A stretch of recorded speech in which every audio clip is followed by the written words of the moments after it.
న్యాయం చేయమని నిష్ఠూరంగా అడిగిన వారిపై ఎదురుదాడి చేయడం, గట్టిగా మాట్లాడటం ఏపీ ముఖ్యమంత్రి చంద్రబాబు తనయుడు లోకేష్కు అలవాటుగా మారింది. ఈ మధ్య ఏదో పరామర్శకు వెళ్ళి అక్కడ బాధిత కుటుంబీకుల ఒకరిపై లోకేష్ బాబు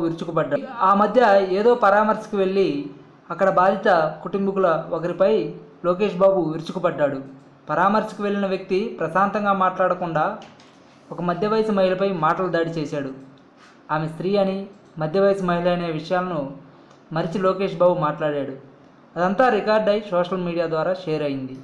ఇక తన తీరును దాచుకోలేని లోకేష్ మరోసారి అలాగే వ్యవహరించాడు.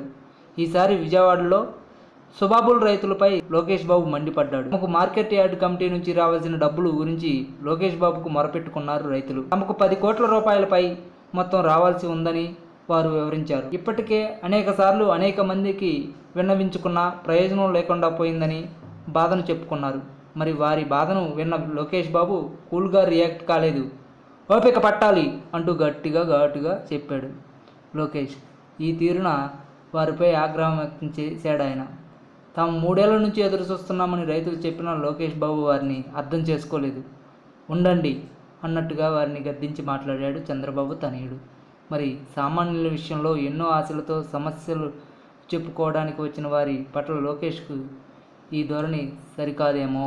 ఆరోగ్యవంతమైన జీవితం కోసం మనం పాటించాలి కొన్ని నియమాలని. చిన్ని చిట్కాలతో చింతలేని జీవితాన్ని ఎలా గడపాలి అనే దానికి వీక్షిస్తూనే ఉండండి మన ఆరోగ్యం యూట్యూబ్ ఛానల్. మరిన్ని ఆరోగ్య సూత్రాలకు సబ్స్క్రైబ్ చేసుకోండి.